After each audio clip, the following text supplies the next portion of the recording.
Você tem um deste? Sou louca pelo meu. Na verdade, adoro todas as minhas coisas. Já se perguntou de onde vêm todas as coisas que compramos e para onde vão quando nos desfazemos delas? Não conseguia deixar de pensar nisso, por isso quis saber mais sobre o assunto. E os livros diziam que as coisas se deslocam ao longo de um sistema. Da extração, para a produção, para a distribuição, para o consumo e para o tratamento de lixo. Isso tudo se chama a economia de materiais. Bem, estudei um pouco mais. Eu passei 10 anos viajando pelo mundo, atrás de pistas de onde vêm as nossas coisas e para onde vão. E sabe o que eu descobri? Esta não é toda a história. Falta muita coisa nessa explicação. Em primeiro lugar, neste sistema parece que está tudo bem, sem problemas. Mas, na verdade, é um sistema em crise, porque trata-se de um sistema linear. E nós vivemos num planeta finito. E não se pode gerir um sistema linear num planeta finito, indefinidamente. Em todas as suas etapas, este sistema interage com o mundo real. A vida real não acontece numa página em branco. Interage com sociedades, culturas, economias, o ambiente. E durante as etapas, a vida vai se chocando contra seus limites. Limites que aqui não vemos porque o diagrama está incompleto.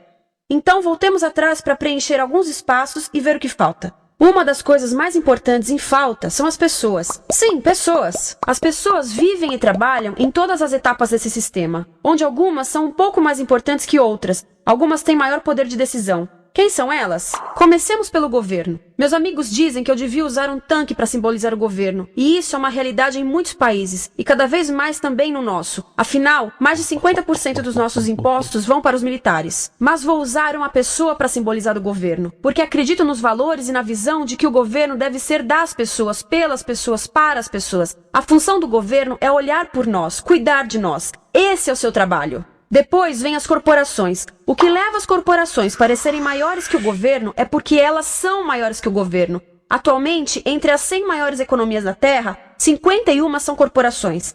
À medida que as corporações foram crescendo, em tamanho e poder, assistimos a uma pequena mudança no governo, como se estivessem mais preocupados com o bem-estar deles do que com o nosso. Muito bem, então vejamos o que mais falta nessa imagem. Começaremos pela extração, que é uma palavra pomposa para exploração de recursos naturais, que por sua vez é uma palavra pomposa para destruir o planeta. A verdade é que cortamos as árvores, arrebentamos as montanhas para extrair os metais, consumimos toda a água e exterminamos os animais.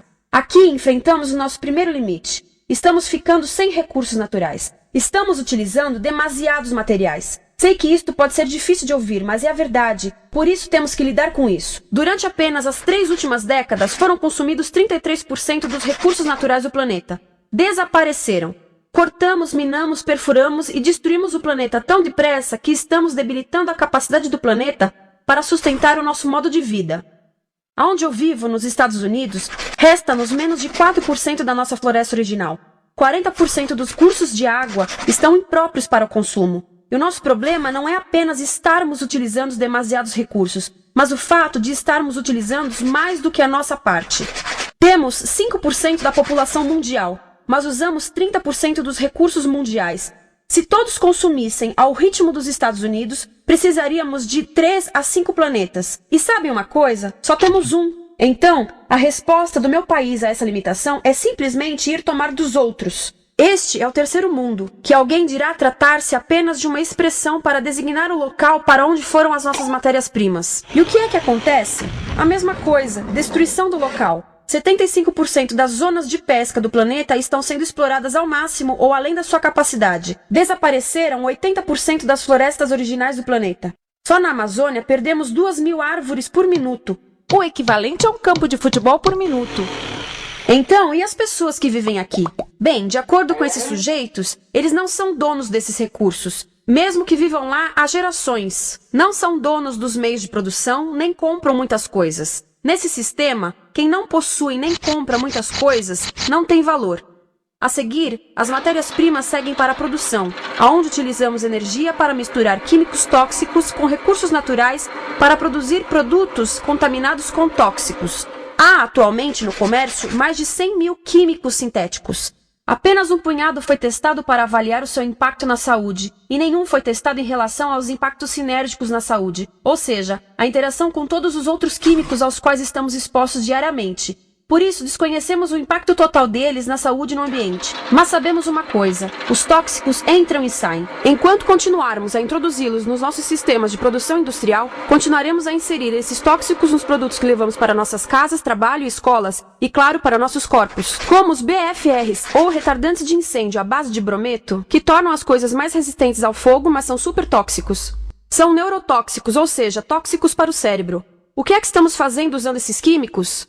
Apesar disso, os usamos em nossos computadores, eletrodomésticos, sofás, colchões e até alguns travesseiros. Sim, pegamos nossos travesseiros, os revestimos com neurotoxinas, levamos para casa e dormimos por 8 horas com eles. Não sei, mas acho que num país com tanto potencial, poderíamos ter uma maneira melhor de evitar que as cabeças peguem fogo à noite.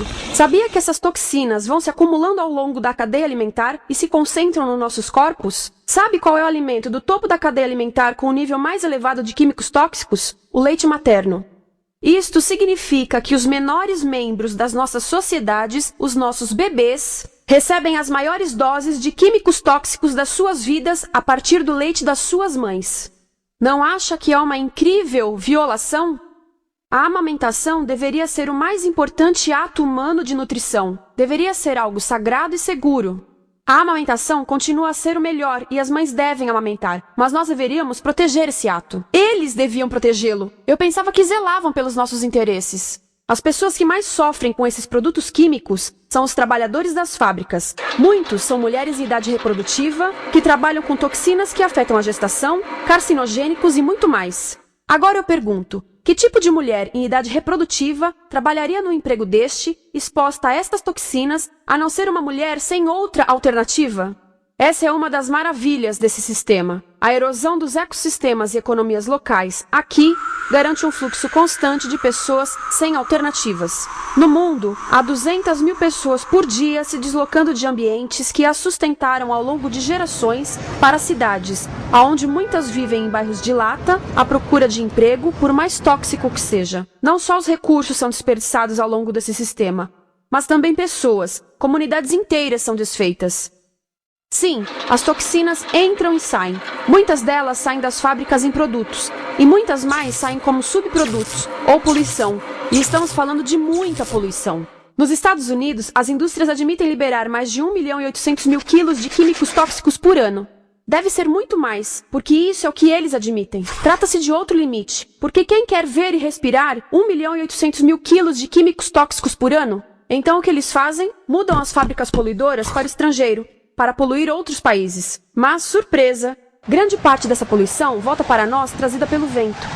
E o que acontece depois de todos os recursos naturais serem transformados em produtos? Passam por aqui, para a distribuição, o que significa vender todo o lixo contaminado com toxinas o mais rápido possível. Aqui, o objetivo é manter os preços baixos, com as pessoas comprando os produtos em constante movimento. Como eles mantêm os preços baixos? Pagam salários baixos aos trabalhadores das lojas e restringem o acesso aos seguros de saúde sempre que podem. Tudo se resume em exteriorizar os custos. O verdadeiro custo da produção não se reflete no preço. Em outras palavras, não pagamos aquilo que compramos. Outro dia estive pensando nisto. Ia a caminho do trabalho e queria ouvir as notícias. Por isso entrei numa loja para comprar um rádio. Encontrei um pequeno rádio verde engraçado que custava $4,99. Na fila do caixa pensei, como $4,99 podem refletir o custo da produção e transporte desse rádio até ele chegar nas minhas mãos? O metal deve ter sido extraído na África do Sul. O petróleo provavelmente do Iraque. O plástico produzido na China e talvez montado por uma criança de 15 anos numa fábrica do México. $4,99 não paga nem o aluguel do espaço ocupado na prateleira, nem parte do salário do empregado que me atendeu, ou as viagens de navio e caminhão que o rádio fez. Foi assim que eu percebi que eu não paguei o valor do rádio. Então, quem pagou? Estas pessoas pagaram com a perda do espaço dos seus recursos naturais. Estas pagaram com a perda do ar puro, com o aumento de doenças como asma e câncer. As crianças do Congo pagaram com o seu futuro, pois 30% delas abandonam a escola para trabalhar nas minas de coltan, um metal que usamos em aparelhos eletrônicos baratos e descartáveis. Estas pessoas pagaram por não ter direito ao seguro de saúde. Ao longo desse sistema, pessoas contribuíram para que eu comprasse o rádio por $4,99. Mas essas contribuições não são registradas por nenhum contabilista. É isto que eu quero dizer com exteriorizar o verdadeiro custo de produção. E isso nos leva à seta dourada do consumo. O coração do sistema, o motor que impulsiona. É tão importante proteger esta seta que se tornou prioridade daqueles dois sujeitos. É por isso que após o 11 de setembro, quando nosso país estava em choque, o presidente Bush poderia ter sugerido fazer luto, rezar, ter esperança, mas não, ele disse para fazermos compras. Compras! Nos tornamos uma nação de consumidores. Nossa principal identidade passou a ser de consumidores. Não mães, professores, agricultores, mas consumidores. Nosso valor é medido e demonstrado pelo quanto contribuímos para esta seta. Quanto consumimos. Não é isso que fazemos? Compramos, compramos, compramos. Manter os produtos circulando. E como circulam? Sabe qual a porcentagem dos produtos que circulam através desse sistema que ainda são usados 6 meses depois da venda na América do Norte? 50%? 20%? Não, 1%. 1. Em outras palavras, 99% das coisas que nós cultivamos, processamos, transformamos, 99% das coisas que percorrem o sistema são lixo em menos de 6 meses. Como é que podemos gerir um planeta com esse nível de rendimento? Mas não foi sempre assim. Hoje, o consumidor médio americano consome o dobro que há 50 anos. Pergunte à sua avó. No tempo dela, a boa gestão, a engenhosidade e a poupança eram valorizados. Então, como é que isso aconteceu? Bem, não aconteceu simplesmente. Foi planejado. Pouco depois da Segunda Guerra Mundial, estes sujeitos estudavam a forma de impulsionar a economia. O analista de vendas Victor Lebow articulou a solução que se tornaria a norma de todo o sistema. Ele disse: a nossa enorme economia produtiva exige que façamos do consumo a nossa forma de vida, que tornemos a compra e uso de bens em rituais, que procuremos a nossa satisfação espiritual, a satisfação do nosso ego no consumo. Precisamos que as coisas sejam consumidas, destruídas, substituídas e descartadas a um ritmo cada vez maior. O conselheiro econômico do presidente Eisenhower disse: o principal objetivo da economia americana é produzir mais bens de consumo. Mais bens de consumo? O nosso principal objetivo? Não é providenciar cuidados médicos, ou educação, ou transportes seguros, ou sustentabilidade, ou justiça? Bens de consumo? Como é que eles nos fizeram adotar esse sistema de forma tão entusiástica? Bem, duas das suas estratégias mais bem-sucedidas são a obsolescência planejada e a obsolescência perceptiva. A obsolescência planejada é uma outra forma de dizer criado para ir para o lixo. Eles fazem as coisas de modo que sejam inúteis tão rápido quanto possível para jogarmos fora e voltarmos a comprar. Isso é óbvio em sacolas ou copos de plástico, mas verifica-se isso em coisas maiores como esfregões, DVDs, máquinas fotográficas, churrasqueiras, quase tudo. Até computadores. Já reparou que quando compra um computador, a tecnologia muda tão rápido que em poucos anos se torna quase um impedimento para a comunicação? Fiquei curiosa e abri um desses computadores para ver o que tinha dentro. E descobri que a peça que se muda a cada ano é apenas uma pecinha no canto. Mas não se pode mudar apenas essa peça, porque cada nova versão tem um formato diferente. Tem que jogar tudo fora e comprar um novo. Estive lendo sobre o design industrial da década de 50, quando a obsolescência planejada começou a aparecer. Esses designers eram muito claros sobre o assunto. Chegavam a debater quão rápido conseguiam que um aparelho avariasse, mas de modo que o consumidor mantivesse fé suficiente para ir comprar outro. Foi tão intencional, mas as coisas não avariam suficientemente rápido para manter essa seta funcionando. Por isso existe também a obsolescência perceptiva. A obsolescência perceptiva nos convence a jogar fora coisas que ainda são perfeitamente úteis. Como fazem isso? Mudam a aparência das coisas. Por isso, se comprou suas coisas há alguns anos, todos percebem que você não tem contribuído para essa seta. E como o nosso valor depende da nossa contribuição para essa seta, isso pode ser embaraçoso. Por exemplo, se eu tiver o mesmo monitor de computador gordo e branco na minha mesa por 5 anos e a minha colega tiver comprado um computador novo, ela vai ter um monitor plano brilhante que combina com o computador, com o celular e até com as canetas. Ela parece estar operando uma nave espacial e eu pareço que tenho uma máquina de lavar na mesa.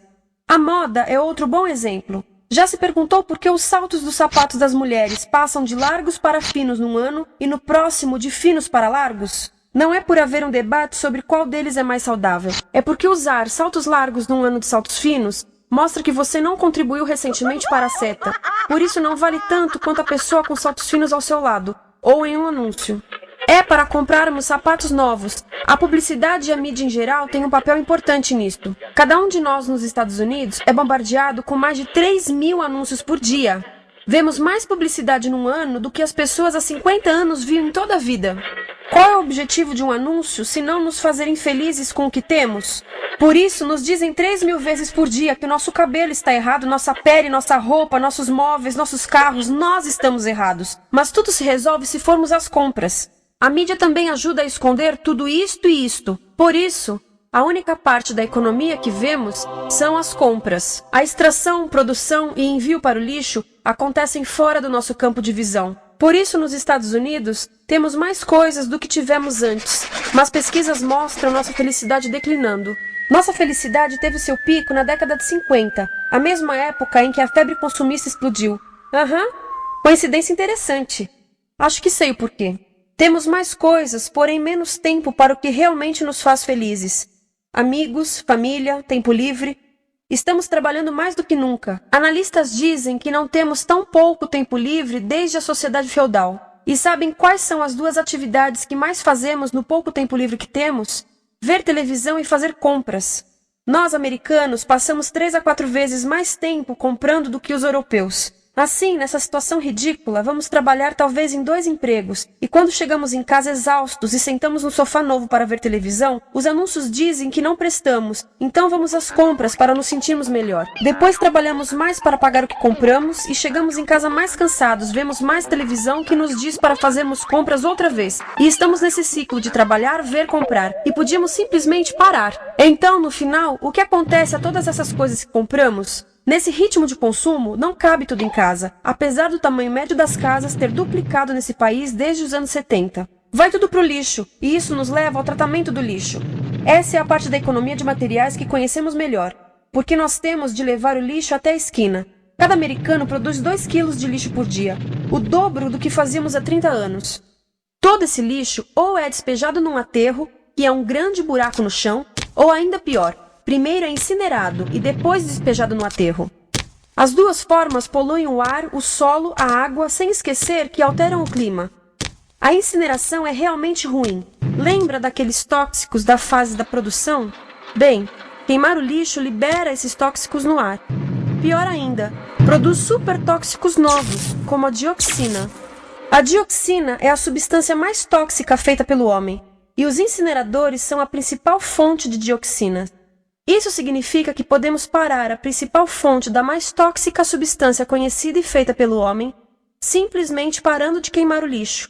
E podemos parar hoje. Algumas empresas não querem criar aterros e incineradores aqui. Por isso, também exportam os resíduos. Então, e a reciclagem? A reciclagem ajuda? Sim, a reciclagem ajuda. Ela reduz o lixo nessa extremidade e depois reduz a pressão para minerar e colher mais nessa extremidade. Sim, todos devemos reciclar, mas reciclar não é o suficiente. Reciclar nunca será suficiente, por 2 razões. Primeiro, o lixo que vem das nossas casas é apenas a ponta do iceberg. Para cada saco de lixo que deixamos na esquina, 70 sacos de lixo são criados anteriormente, só para fazer o lixo desse saco que deixamos na esquina. Assim, mesmo que pudéssemos reciclar 100% do lixo das nossas casas, não se chegaria ao coração do problema. Além disso, grande parte do lixo não pode ser reciclado, ou porque contém demasiados tóxicos, ou porque é criado de início para não ser reciclável. Como aquelas caixas de suco, que têm as camadas de metal, papel e plástico, todas coladas. Não dá para separar essas camadas para reciclá-las. Como se vê, é um sistema em crise. Por todo o percurso, estamos batendo em limites, do clima em mudança ao decréscimo da felicidade. Simplesmente não está funcionando. Mas a parte boa de um problema tão generalizado é haver tantos pontos de intervenção. Há pessoas trabalhando aqui salvando florestas, e aqui na produção limpa. Pessoas trabalhando em direitos do trabalho, em comércio justo, em consumo consciente, no bloqueio de aterros e incineradores. E muito importante, em recuperar o nosso governo, para que seja realmente pelas pessoas e para as pessoas. Todo esse trabalho é criticamente importante, mas as coisas vão realmente começar a se mover quando enxergarmos as ligações, quando enxergarmos o panorama geral. Quando as pessoas ao longo do sistema se unirem, poderemos reivindicar e transformar esse sistema linear em algo novo, um sistema que não desperdice recursos ou pessoas. Porque aquilo de que precisamos nos livrar é da antiga mentalidade de usar e jogar fora. Há uma nova escola de pensamento nesse assunto, e é baseada em sustentabilidade e equidade, química verde, 0 resíduos, produção em ciclo fechado, energia renovável, economias locais vivas, já está acontecendo. Há quem diga que é irrealista, idealista, que não pode acontecer. Mas eu digo que quem é irrealista são os que querem continuar pelo velho caminho. Isso é que é sonhar. Lembre-se que a velha forma não aconteceu por acaso. Não é como a gravidade que temos que conviver. As pessoas a criaram, e nós também somos pessoas. Por isso, vamos criar algo novo.